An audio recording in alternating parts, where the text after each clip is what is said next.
Hello, I'm Jenna Hickey, and today I'm going to be showing you how to operate Skype on an iPhone. To start this, I'm going to direct you to the App Store, and in the search browser, you're going to type in Skype. Once you get here, you will see the app called Skype for iPhone. Mine currently says open because I already have the app downloaded, but usually it would say something like get. And in order to get the app, all you have to do is type in your Apple ID password, or it can ask you for your Face ID, thumbprint, or any verification like that to verify that it's you who's downloading the app. So I'm now going to open the Skype for iPhone app. Once you get to this point, I have previously made a profile and account. However, to get a profile is super simple. What I did was I typed in my email and my phone number, and it sent me verification codes on both platforms that allowed me to verify my account, which created my number. In order to make friends, you're gonna have to know your Skype profile, and you're going to have to know your Skype name, and you will have to share your Skype name with people You're going to have to share your Skype name with people who you want to have Skype interactions with. If you click on it, you can copy the name directly because obviously that is a very long name. So that is very convenient. And you can also find people through full mobile phone number or a search account. So once you have the app downloaded and created and you have friends to call, you can see that there's a few options you can do on Skype. You can message people like how you normally would. You can update different statuses and other things like that. You can create groups of people that has multiple people.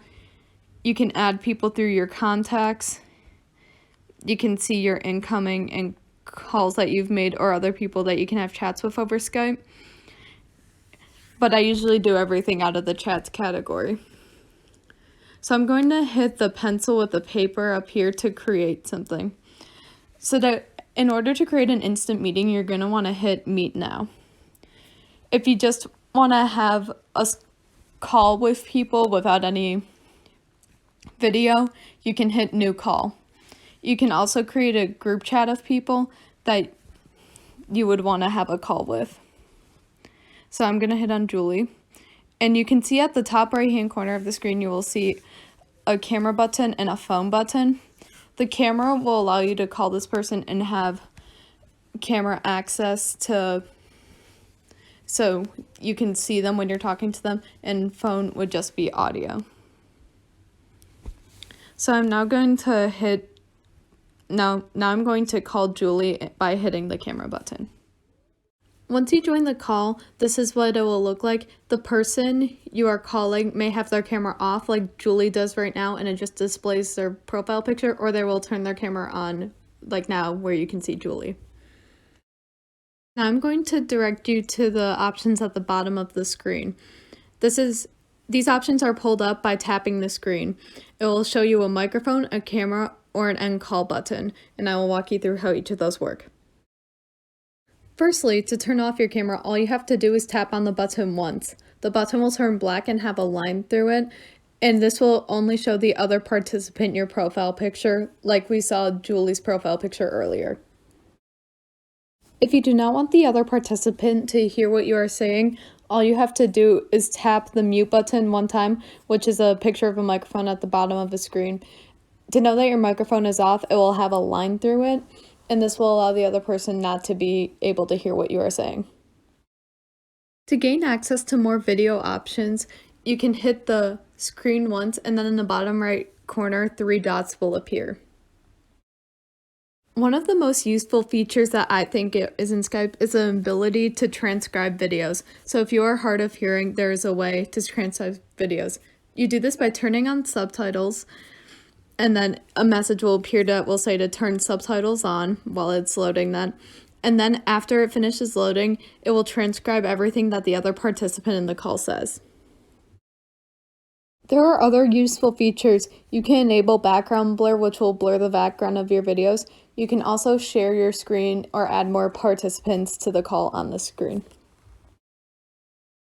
One thing that is super important to video calls is the ability to have proper lighting. Lighting is super important because it can make the images more clear for the other participants in the call. There's two examples of lighting that I will show. One of them is proper lighting, which is currently on the screen, where you are facing towards the light.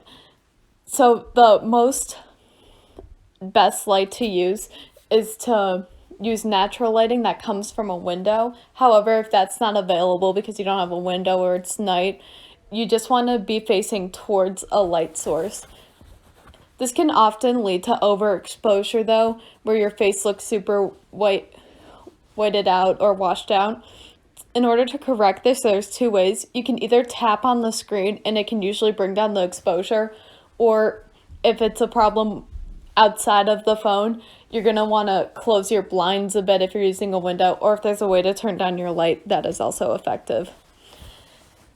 One thing that you do not want to do is to face away from the lighting because it will make you look super dark and hard for other participants to see you. Finally, in order to end a call, what you're going to want to do is tap on the screen one time, and then your three icons at the bottom will appear, and you are going to hit the red end call button. This will end the call for all participants.